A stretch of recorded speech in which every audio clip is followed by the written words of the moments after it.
الحمد لله وكفى وسلام على عباده الذين اصطفى أما بعد. Respected ulama, esteemed dignitaries, brothers, sisters, I greet you with the greeting of peace, the greeting of respect and well-wishing, the greeting of the people of paradise. Assalamu alaikum wa rahmatullahi wa barakatuh. I would like to begin by extending my gratitude and appreciation to the NCMF team, especially Secretary Sheikh Shahabuddin, Executive Director Brother Tahir, Sister Saliha, the Director of the Bureau of Muslim Economic Affairs, and the Division Chief, Sister Rahima. Coming back to the Philippines is like coming back home. I've been here coming since 2017, and it's really pleasing to see the progress in the development of halal, the halal economy, and Islamic finance. And we hope to see many great things going forward. I'd like to start with a question. Which is harder, cooking biryani or cooking biryani in 20 minutes or proving it's halal?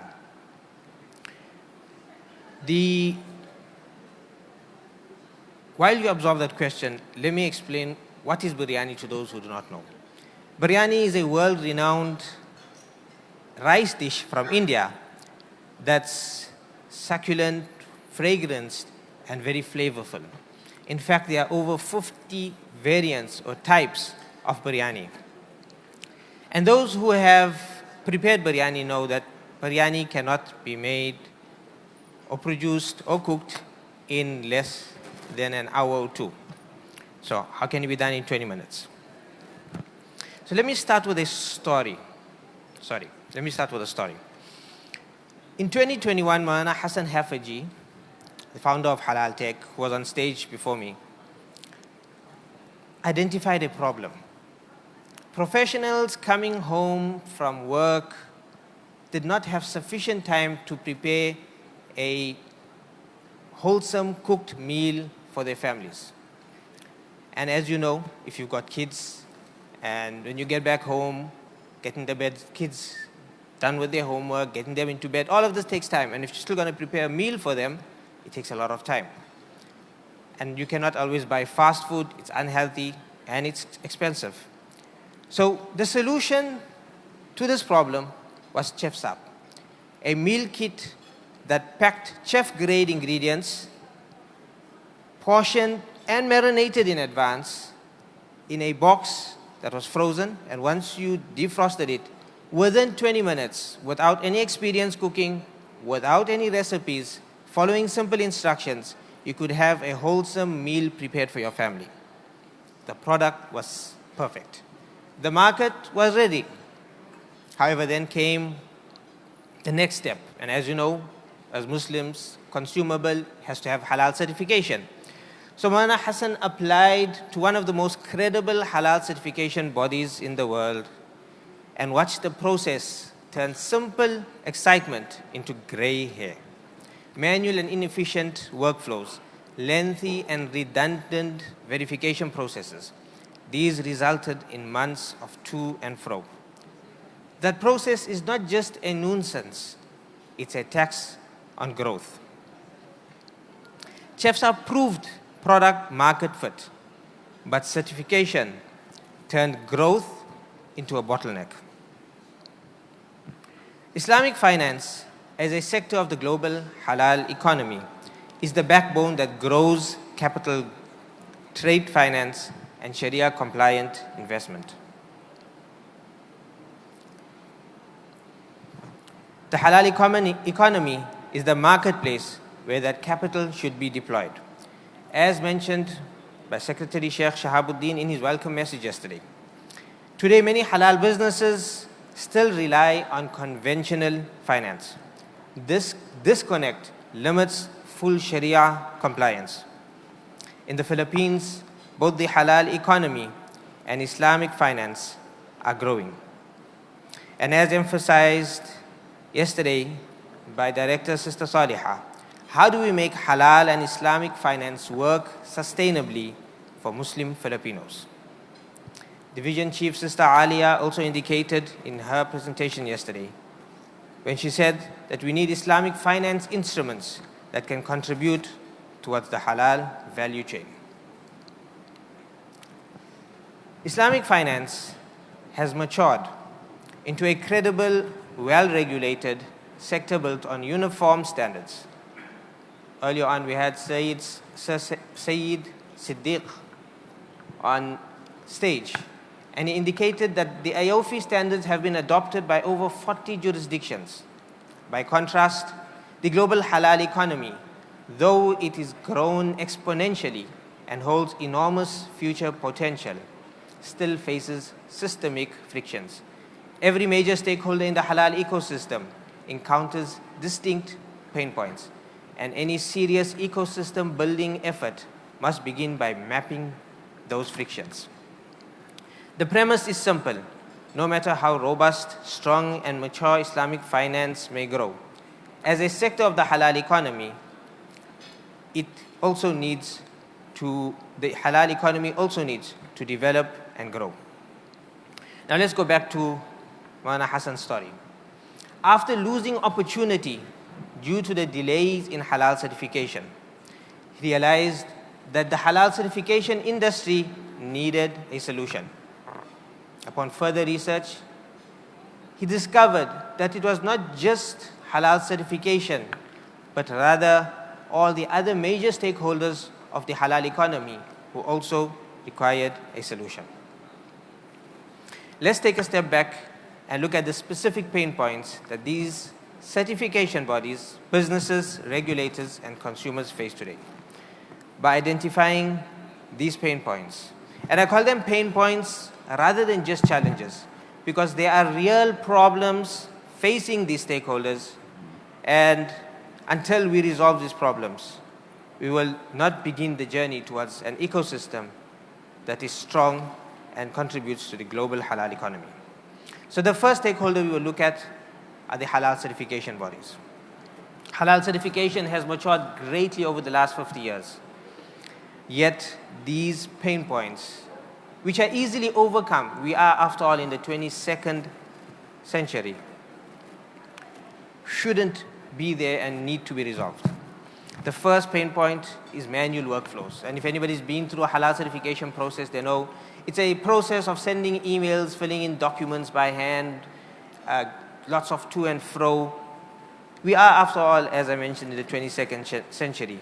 There is no reason for manual workflows. They are resource exhaustive and time consuming.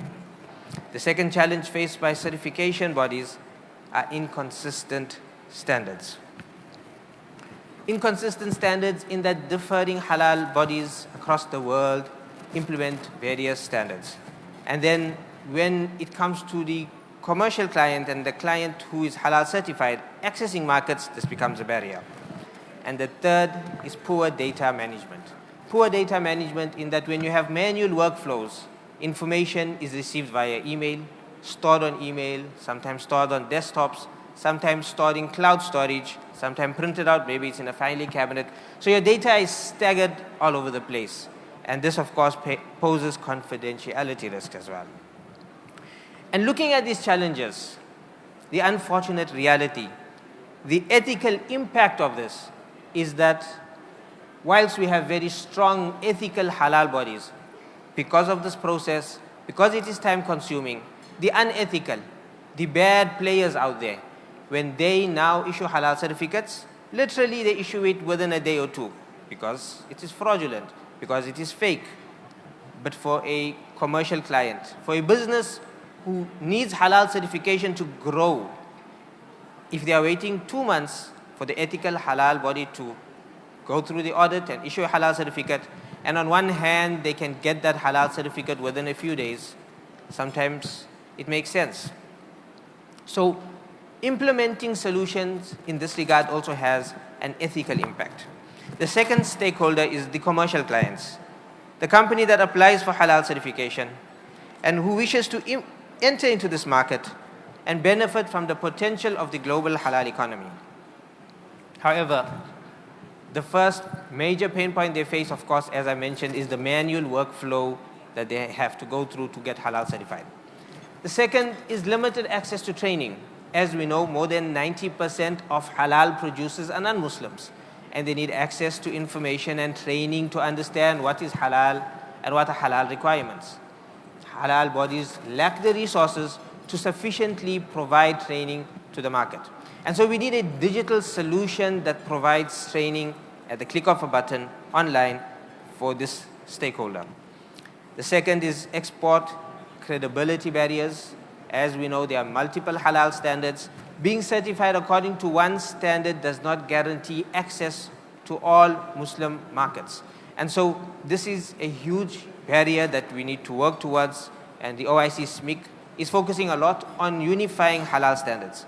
And we hope that they achieve success in that sooner rather than later.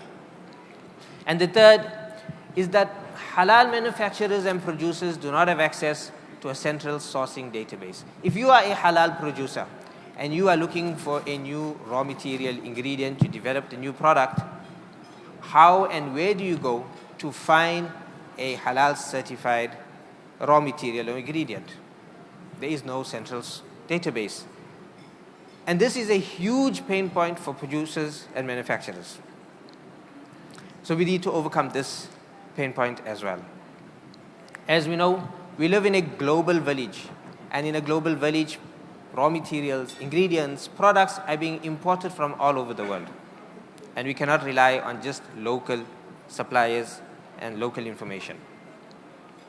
The third stakeholder are those agencies and regulators that are trying their utmost to produce halal standards and regulations that would allow them to have a level of certainty and assurance on products imported to their countries, while at the same time they try their utmost to ensure that these regulations do not become barriers to trade.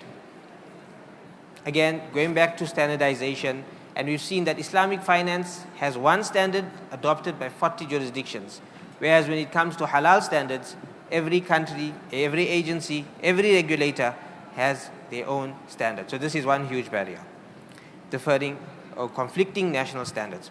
And the third pain point faced by this industry and by the halal economy is weak oversight and competence management systems. So regulators have criteria, and a halal body would need to comply to that criteria, whether it be accreditation, whether it be recognition. But as we know, the reality is the system is weak. It needs to be strengthened. And for this, we need a digital solution as well. The fourth and most important stakeholder, for whom all the previous stakeholders try to provide credible, quality, halal certified products, is none other than a Muslim or the halal consumer. And again, we find that the Muslim consumer faces several pain points. Take myself, for example.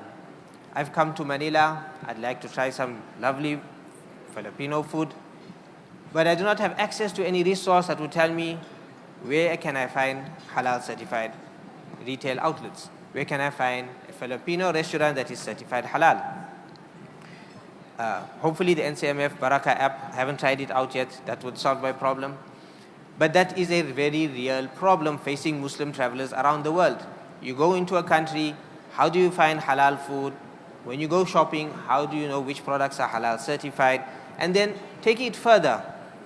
I want to make an informed choice. I want to know that if it is certified, who is the halal body? Who are they accredited by? What standards do they adopt? So I do not have sufficient information to make an informed choice. And then the third is lack of educational resources. Unfortunately, as we know, halal awareness is extremely important, but the level of awareness that the Muslim and halal consumer has is very limited. And this is something that we need to accelerate and increase and improve on an ongoing basis. Okay. So what is the solution to all of these pain points? What is the solution to these problems? Do we just go and create an app for any one of these stakeholders? Again, we'll go back to Maulana Hassan, who realized, after identifying these pain points, that the solution for each stakeholder is not a single application, but the solution is a digital platform, a digital infrastructure that connects all of them, because the information between each of the stakeholders within the global halal economy needs to cross over and be shared within that economy. It needs to connect your certification bodies, commercial clients, regulators, and consumers to enable instant, verifiable halal assurance. And we call this platform Jawhar. So when it comes to regulators, Jawhar will allow them integrated access that will allow comprehensive and live oversight and monitoring of standards implementation. It will allow halal certifiers to digitize their workflows and improve speed, accuracy, and credibility. It allows commercial clients to embed halal verification into supply chains and reduce risk and build buyer confidence. And of course, for the most important stakeholder, the consumer, it will allow consumers to have digital tools that they will be able to verify halal products and demand transparency. And I'm happy to announce that as Halal Tech, we have just launched the first part of our solution. As you can see, it's a huge journey. It's a lot of work involved. But the first part, which digitizes halal certification bodies, alhamdulillah, that has been launched.